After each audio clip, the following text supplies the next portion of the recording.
Eu estou entrevistando o professor Plínio Martins Filho, que é presidente da IDUSP e docente do Departamento de Jornalismo e Editoração da ECA, na área de editoração. Professor, qual é o seu envolvimento com livros e como e por que isso começou? Bom, toda a minha vida profissional foi ligada ao livro. Eu comecei a trabalhar com livro em 1971, portanto são 42 anos praticamente de exercendo esse ofício de editar livros. Então acho que o meu envolvimento é total com o livro, desde que eu me entendo como profissional. Comecei com 21 anos, então esse foi o primeiro emprego. Eu comecei trabalhando inclusive numa editora pelo depósito, fui aprendendo todas as etapas, passando do depósito para revisão, para produção, até me tornar editor. Certo. E qual o objetivo e a história da IDUSP, que o senhor já dirige há 12 anos? Eu, na realidade, na IDUSP eu estou muito mais de 12 anos. É que, como presidente, 12 anos, mas como diretor editorial eu trabalho há 22 anos também aqui. O objetivo de uma editora universitária é publicar aqueles livros que não têm um apelo comercial, ou seja, que não tem retorno financeiro para as editoras particulares. É a produção acadêmica dessa universidade. Lógico que não toda, porque ela produz muito, mas a melhor produção que acontece na universidade, e ao mesmo tempo também publicar livros que venham contribuir para melhorar o ensino na universidade, ou seja, através de traduções de livros de referências para os alunos e professores. E esses materiais são indicados pelo próprio aluno ou pela própria comunidade. Quer dizer, a editora universitária, eu não sou um editor que eu escolho. Há um procedimento que é escolhido sempre pelo mérito e jamais pelo valor comercial do livro. Falando em termos de mercado, embora não seja essa a preocupação da IDUSP, existe uma estimativa atual do número de leitores no país? E o senhor teria ideia de qual é o perfil do leitor brasileiro? Olha, é difícil, essas estatísticas sobre leitura variam muito. Se você incluir o livro didático, ela vai para 2, 3 a 4 livros, mas se você incluir apenas o livro de leitura, de lazer, esse consumo sai para 1,2 a 1,8 no máximo de livros por habitante. Então dá Por para ano? por ano, quer dizer, então você imagina que num país com quase 200 milhões, nós somos muito poucos leitores ainda, né, em relação ao potencial que tem esse mercado. As coisas têm melhorado um pouco, né, porque as universidades, o aumento da universidade, a melhoria do ensino tem melhorado um pouco, mas ainda está longe de ser o ideal. E quais os principais desafios que o senhor vê e as propostas que o senhor sugeriria para desenvolver esse mercado de produção e distribuição de livros e garantir a sua sobrevivência como suporte da escrita e do conhecimento? Você coloca as principais propostas para o desenvolvimento do livro.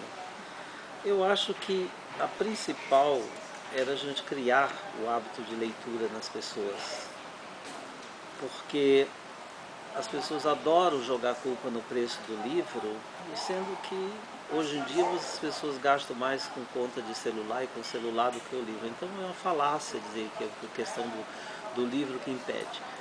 O que precisa de fato é uma política de hábito de leitura, principalmente porque as crianças mantêm o hábito de leitura, porque elas leem muito, mas quando elas chegam na adolescência, elas param de ler. Talvez não estejamos produzindo uma literatura adequada para essas pessoas, então precisa ser estudado. Porque se você mantém o hábito de leitura, o seu consumo vai ser maior de livro, você tem necessidade de conviver com isso. Agora, nós temos muitos problemas no Brasil, sendo primeiro esse realmente, nós temos um país recente em relação à leitura. Os países europeus, eles têm centenas, dezenas de séculos com relação com o livro. O Brasil começa basicamente em 1808, com a vinda da corte para o Brasil. As editoras nascem juntamente com outros meios de lazer, que é o rádio, depois a televisão, as grandes editoras surgem nessa mesma coisa. Então são coisas um pouco mais fáceis do que propriamente a leitura. E um grande problema que nós temos é a questão da falta de livrarias no Brasil para distribuição. Nós temos quase 6 mil municípios, provavelmente 20% desses municípios, ou muito mais do que isso, não têm livrarias. Então não há essa cultura do livro no Brasil.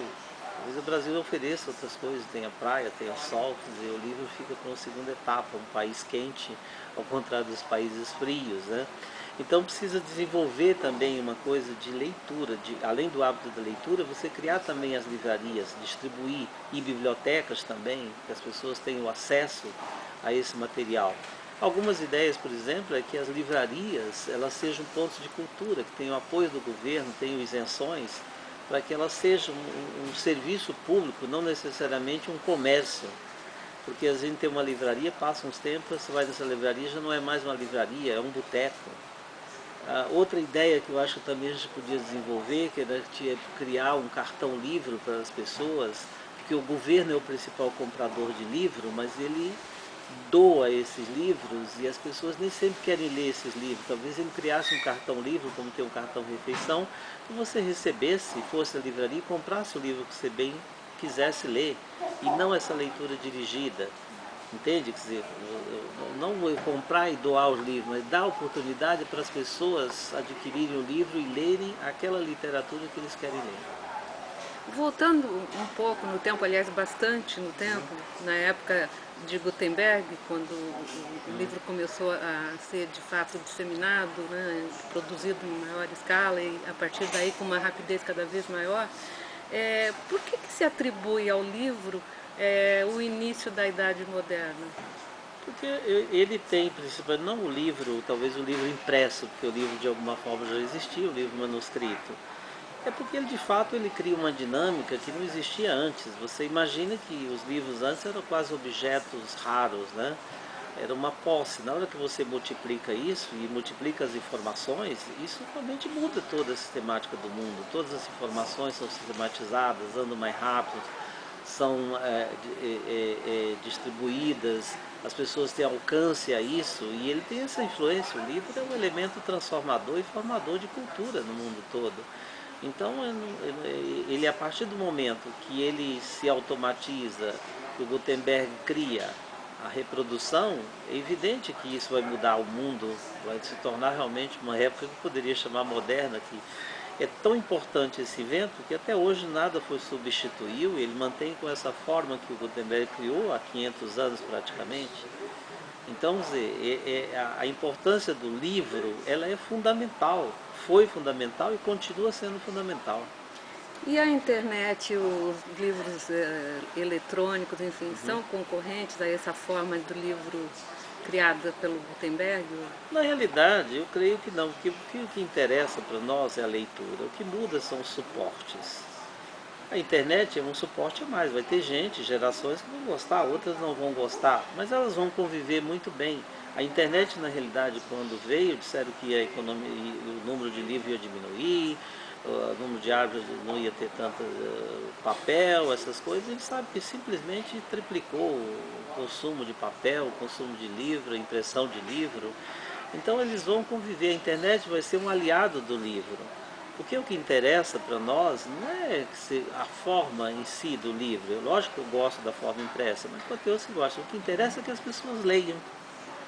E se elas lerem bem nos instrumentos que têm para fazer, se permitir que ele realmente seja consumido, o livro, que sejam bem-vindos. Agora, às vezes a impressão que eu tenho é que quando se fala muito nesses e-books, essas coisas, é quase que uma forma de você vender e consumir um objeto que muda todo ano de formato, para você baixar livros, fazer aquilo. Então o interesse é muito mais em vender o objeto, o suporte eletrônico, do que propriamente a leitura. E o que interessa para a gente, na realidade, o livro só existe quando ele é lido, ele só existe quando chega ao leitor. E se ele chegar pelo meio impresso, chegar pelo outro e for lido, sejam bem-vindos.